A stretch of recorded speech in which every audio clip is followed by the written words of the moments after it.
Assalamualaikum warahmatullahi wabarakatuh. Sobat Misteri Suara Urban dimanapun kalian berada. Pada kesempatan kali ini, kami akan membacakan cerita yang berjudul Tamu yang Tak Diundang.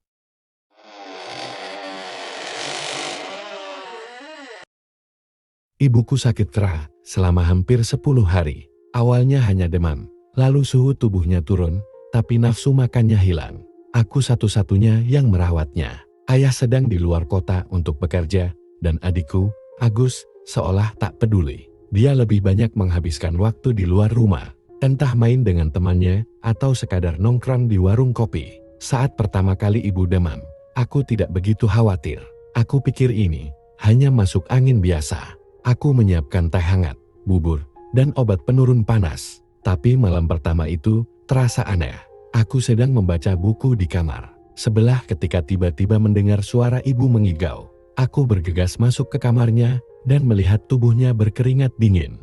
Matanya menatap ke langit-langit, ekspresinya seperti ketakutan. Aku mengusap dahinya dan bertanya, "Ibu kenapa?" Tapi ibu hanya terdiam. Tangannya gemetar, mencengkeram selimut erat-erat. Aku mencoba mencari tahu ke arah mana dia melihat. Langit-langit kamar tampak biasa saja. Hanya ada lampu dan beberapa hiasan yang tergantung. Beberapa menit kemudian ibu mulai bicara. "Ada yang jalan di atas," bisiknya. Aku merinding. Aku menenangkan ibu, mengatakan mungkin itu hanya bayangan atau perasaan karena demam tinggi. Tapi malam berikutnya kejadian itu terulang. Bahkan lebih buruk. Ibu tidak hanya melihat sesuatu berjalan di langit-langit, tapi dia juga mulai menyebutkan sesuatu yang lebih spesifik. Perempuan, rambut panjang, merayap, suaranya lemah, tapi penuh ketakutan. Aku tidak bisa tidur. Aku mulai merasa ada sesuatu yang memang tidak beres di rumah ini. Aku berusaha mencari alasan logis. Mungkin ibu hanya berhalusinasi karena sakitnya. Tapi aku tidak bisa menghilangkan perasaan tidak nyaman itu. Dan yang paling mengerikan, malam ketiga, ibu tiba-tiba menjerit. Aku terbangun dan langsung melihatnya terduduk di tempat tidur dengan wajah pucat. Aku menyalakan lampu. "Ibu lihat lagi?" tanyaku. Ibu tidak menjawab. Matanya hanya menatapku dengan ekspresi yang sulit dijelaskan. Aku mulai berpikir untuk memindahkan ibu ke kamar lain. Aku tidak tahu apa yang sebenarnya terjadi, tapi aku merasa sesuatu di kamar ini mengganggu ibu. Keesokan harinya aku menelepon ayah dan memintanya untuk pulang lebih cepat. Aku tidak bisa menghadapi ini sendirian. Saat itu aku belum tahu bahwa yang lebih mengerikan masih menunggu di malam berikutnya. Ayah akhirnya pulang ke rumah setelah aku memaksanya. Ia terlihat lelah setelah perjalanan dari Surabaya. Tapi saat melihat keadaan ibu, raut wajahnya langsung berubah cemas. Ibu masih pucat dan tubuhnya semakin lemah. Aku menceritakan semua yang terjadi tentang demamnya yang tidak kunjung sembuh, tentang tatapan ketakutannya ke langit-langit, dan tentang sosok perempuan berambut panjang yang katanya merayap di atas. Ayah menghela napas panjang, lalu mengusap kepala ibu dengan penuh kasih sayang. "Mungkin ibu hanya kecapekan," katanya, mencoba menenangkan aku. Aku tidak membantah, tapi aku tahu ada sesuatu yang lebih dari sekadar kecapekan. Malam itu, kami memindahkan ibu ke kamar lain. Aku dan ayah tidur di dalam kamar bersamanya. Agus, seperti biasa, lebih memilih menghindar dan tidur di ruang tamu dengan alasan tidak mau diganggu. Aku berharap dengan pindah kamar, ibu bisa tidur lebih tenang. Dan memang, untuk beberapa saat, semuanya tampak lebih baik. Ibu tertidur lebih cepat dan tidak lagi merintin atau mengigau. Aku mulai berpikir mungkin semua ini memang hanya sugesti, dan aku terlalu panik. Tapi ketenangan itu tidak berlangsung lama. Sekitar jam 2 dini hari, aku terbangun karena merasakan sesuatu yang aneh. Suasananya sunyi sekali, lebih sunyi dari biasanya. Hanya suara nafas ibu yang terdengar pelan di sela kesunyian. Aku melirik ke arah ayah yang tertidur di lantai dengan kasur tipis. Aku ingin tidur lagi, tapi tiba-tiba aku merasa ada sesuatu yang ganjil. Aku menoleh ke arah ibu dan langsung menahan napas. Ibu tidak lagi tidur dalam posisi biasa. Tubuhnya kaku, kepalanya mendongak ke atas dengan mata terbuka lebar. Mulutnya menganga seperti ingin berteriak, tapi tidak ada suara yang keluar. Aku langsung mengguncang tubuhnya. "Ibu!" Tidak ada reaksi. Ibu tetap dalam posisi itu, hanya matanya yang bergerak, seperti melihat sesuatu di atas. Aku mengikuti arah pandangannya dan menatap langit-langit. Dan di sanalah aku melihatnya.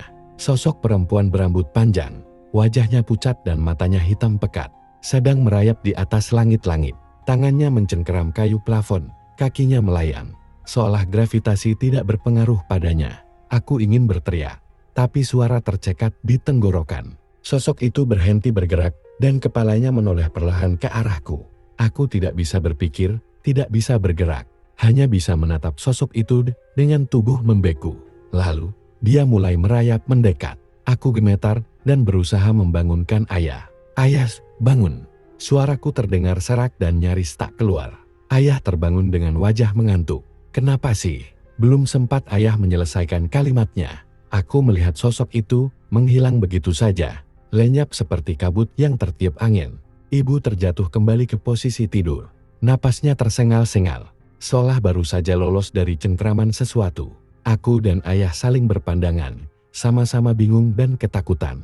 Malam itu, aku sadar, sesuatu benar-benar ada di rumah ini, dan dia belum selesai dengan ibu. Setelah kejadian malam itu, aku dan ayah sepakat untuk tidak membiarkan ibu tidur sendirian. Setiap malam, salah satu dari kami akan selalu ada di kamarnya. Aku tidak ingin melihat ibu ketakutan lagi, tidak ingin melihatnya berjuang sendirian melawan sesuatu yang tidak bisa kami pahami. Tapi meskipun kami selalu menemani, kondisinya tetap memburuk. Nafsu makannya hampir hilang sepenuhnya. Kulitnya semakin pucat, tubuhnya semakin lemah, dan malam-malamnya masih diisi dengan ketakutan yang sama. Sementara itu, Agus tetap tidak peduli. Dia lebih banyak menghabiskan waktu di luar rumah, hanya pulang untuk tidur. Aku kesal, tapi tidak punya tenaga untuk bertengkar dengannya. Malam itu, aku dan ayah tidur di kamar ibu lagi. Aku terjaga cukup lama, memastikan ibu tidur dengan tenang sebelum akhirnya aku sendiri ikut terlelap. Semuanya tampak tenang sampai sekitar jam 3 dini hari. Aku terbangun karena mendengar suara pelan, seperti seseorang sedang berbisik. Aku membuka mata dan mengangkat kepala mencari sumber suara. Awalnya, aku mengira itu ibu yang mengigau lagi. Tapi saat aku melihat ke tempat tidur, ibu masih terlelap. Lalu aku melihat ke bawah ranjang. Agus tidur di sana, di atas kasur lipat yang kami letakkan, agar dia bisa lebih dekat dengan ibu. Tapi ada sesuatu yang aneh. Dia sedang terjaga, matanya terbuka lebar, dan tubuhnya terlihat kaku. "Agus," bisikku. Dia tidak menjawab. Aku merayap ke tepi ranjang dan menunduk lebih dekat untuk melihat wajahnya. Dan saat itulah, aku melihat sesuatu di bawah tempat tidur. Dua mata menatap balik ke arahku. Aku terkejut dan menarik tubuhku ke belakang. Jantungku berdetak kencang. Aku mencoba berpikir logis. Mungkin itu Agus yang masih setengah sadar. Tapi tidak mungkin. Agus ada di atas kasur lipat dan sosok di bawah tempat tidur juga menyerupai ibu. Aku menelan ludah dan memberanikan diri menengok lagi. Sosok itu masih ada di sana. Matanya lebar, kosong, seperti tidak memiliki kehidupan. Mulutnya sedikit terbuka, seperti berusaha mengatakan sesuatu. Tapi tidak ada suara yang keluar. Aku tidak bisa bergerak. Napasku tercekat.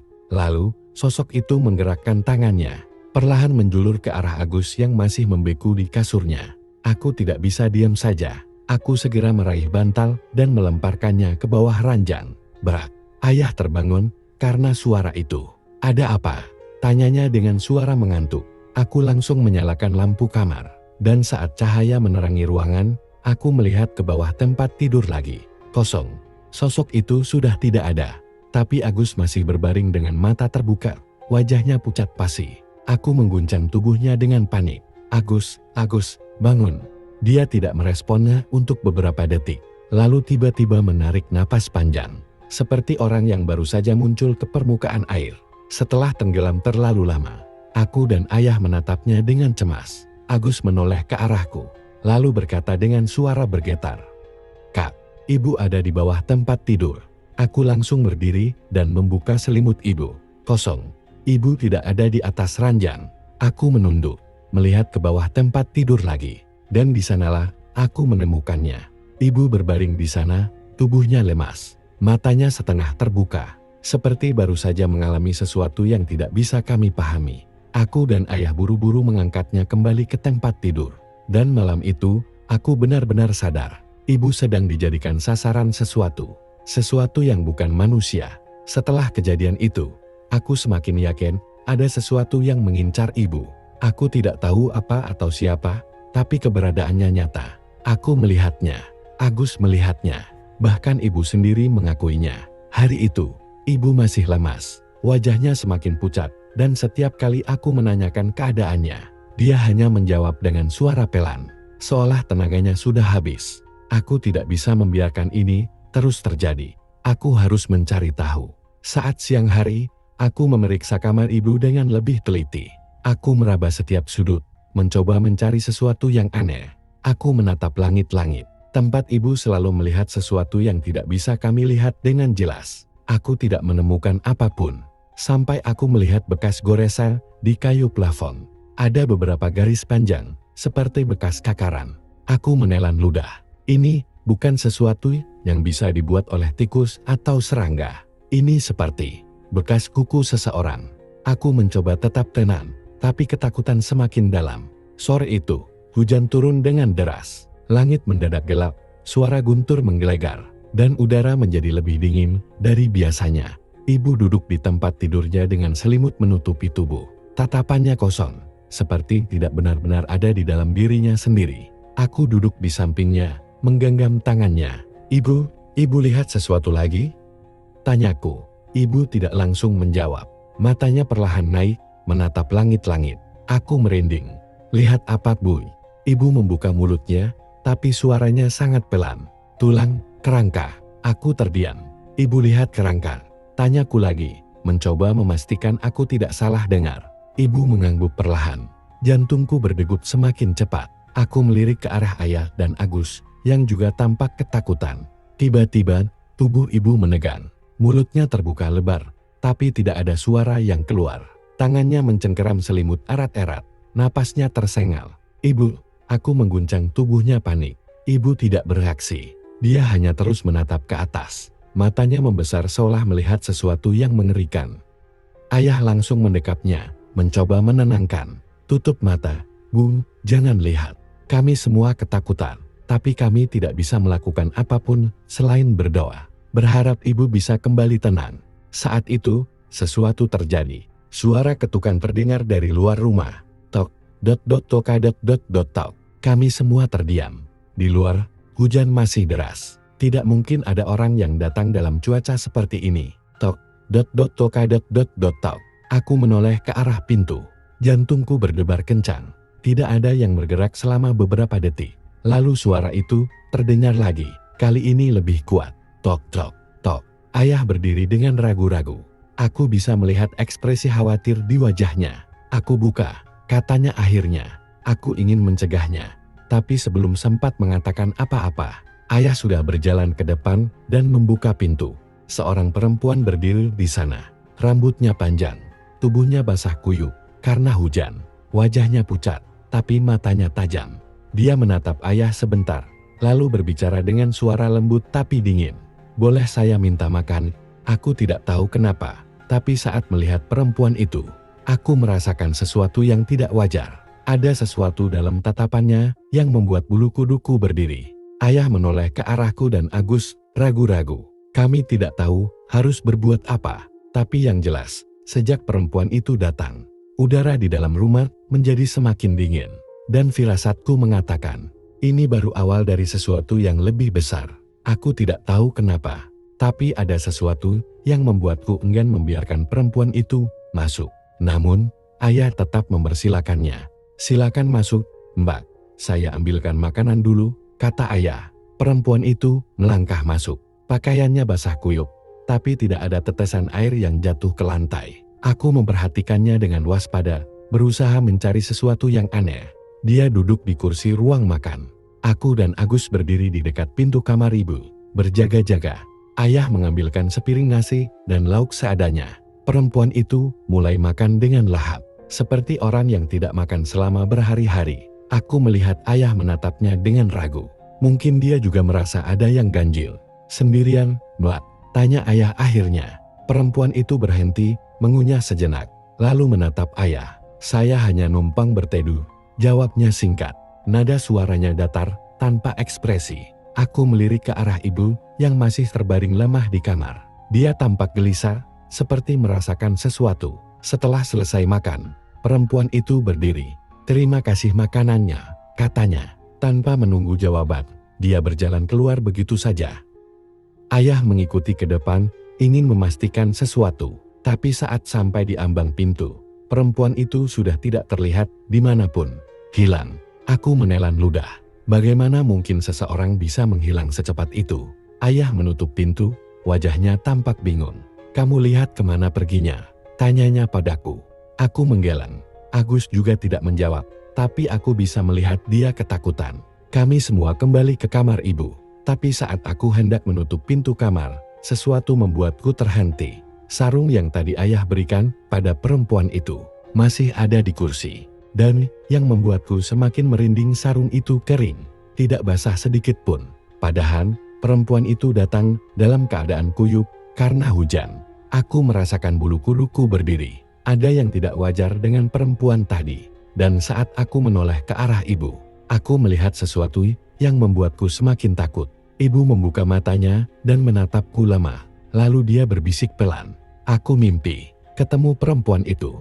Aku tercekat. Bagaimana bisa ibu melihatnya dalam mimpi? Sementara dia baru saja datang ke rumah kami, dan firasatku mengatakan, ini belum berakhir. Aku tidak bisa tidur malam itu. Pikiranku terus dihantui kejadian tadi. Perempuan misterius itu. Bagaimana mungkin ibu melihatnya dalam mimpi sebelum dia benar-benar datang ke rumah kami? Aku duduk di samping tempat tidur ibu, menggenggam tangannya yang dingin. Napasnya masih lemah. Tapi kali ini dia tampak lebih tenang dibanding sebelumnya. Aku melirik ke arah sarung yang masih ada di kursi.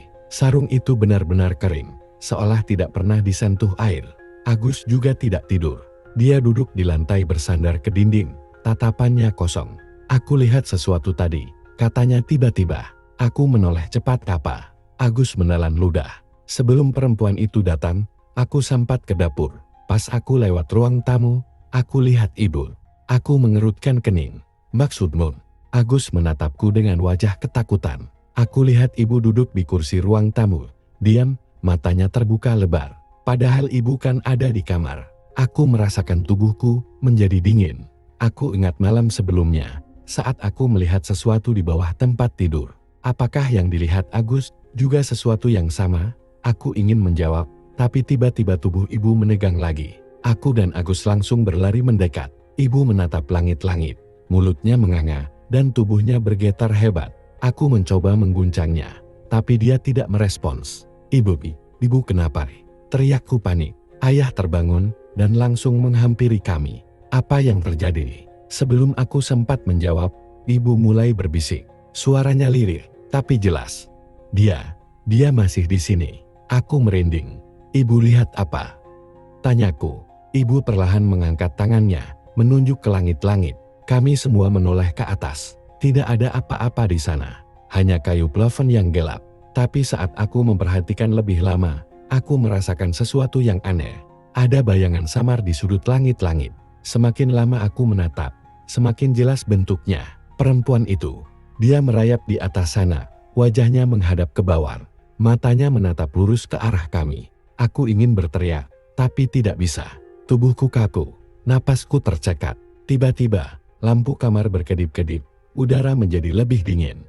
Ayah langsung menarik ibu ke dalam pelukannya.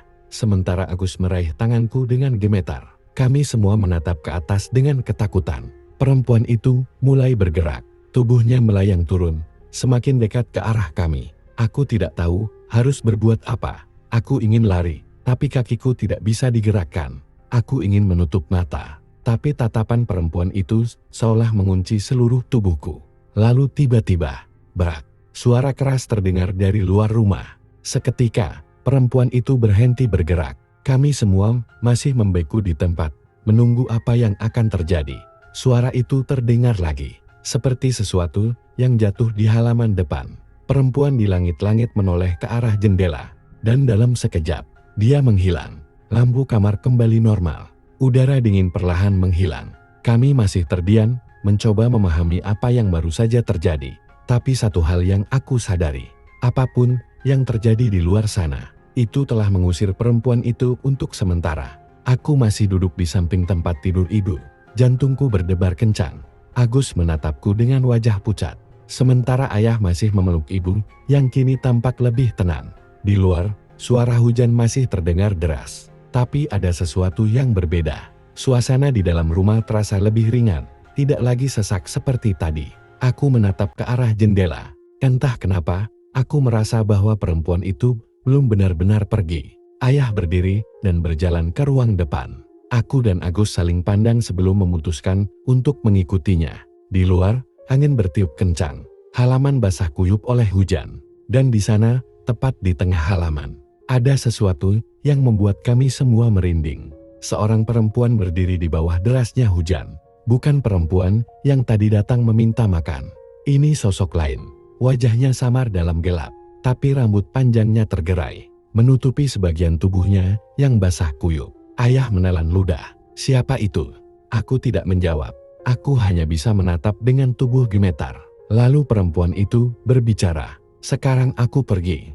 Suaranya pelan, hampir tertelan suara hujan. Aku ingin bertanya siapa dia. Apa yang dia inginkan dari ibu. Tapi tenggorokanku terasa kering. Perempuan itu perlahan berbalik dan mulai berjalan menjauh. Anehnya, meskipun tanah di halaman becek oleh hujan, tidak ada jejak kaki yang tertinggal di belakangnya. Kami hanya bisa melihatnya pergi, semakin lama semakin jauh, sampai akhirnya sosoknya menghilang di tengah kegelapan malam. Aku menoleh ke arah ayah dan Agus. Kami semua sama-sama kebingungan dan ketakutan. Ayah menghela napas berat. Masuk, tutup pintunya. Kami kembali ke kamar ibu. Ibu masih berbaring dengan mata setengah terbuka, tapi kali ini ekspresinya jauh lebih tenang. Aku menggenggam tangannya. Ibu, perempuan itu sudah pergi, bisikku. Ibu menatapku lama, lalu perlahan dia mengangguk. Sejak malam itu, kondisi ibu mulai membaik. Pelan-pelan, warna di wajahnya kembali, dan nafsu makannya mulai pulih. Tidak ada lagi bisikan aneh, tidak ada lagi sosok merayap di langit-langit. Namun, aku masih menyimpan pertanyaan besar yang tidak bisa terjawab. Siapa perempuan itu? Apa yang dia inginkan dari ibu? Dan kenapa, setelah meminta makan, dia tiba-tiba pergi begitu saja? Beberapa hari kemudian, ayah pulang dari pasar dengan wajah sedikit pucat. Ada apa ya? Tanyaku. Ayah menatapku ragu, lalu menghela napas. Aku dengar cerita dari orang-orang. Aku dan Agus menunggu dengan cemas. Ada perempuan yang sering terlihat di jalan dekat rumah kita. Katanya dia pernah tinggal di sekitar sini, tapi meninggal beberapa tahun lalu. Orang-orang sering melihat sosoknya di tengah hujan, meminta makan. Aku merinding. Aku tanya seperti apa wujudnya. Ayah menelan ludah, dan mereka bilang, dia mirip perempuan yang datang ke rumah kita malam itu. Aku tidak bisa berkata-kata. Perempuan itu bukan manusia. Lalu kenapa ibu yang menjadi sasaran? Aku tidak tahu pasti. Tapi yang jelas, setelah kejadian itu, ibu benar-benar sembuh. Dan perempuan itu tidak pernah muncul lagi. Tamat. Terima kasih atas dukungannya. Subscribe, komen, like, dan share. Semoga kebaikan teman-teman dibalas oleh Yang Maha Kuasa. Sampai jumpa pada episode berikutnya. Wassalamualaikum warahmatullahi wabarakatuh.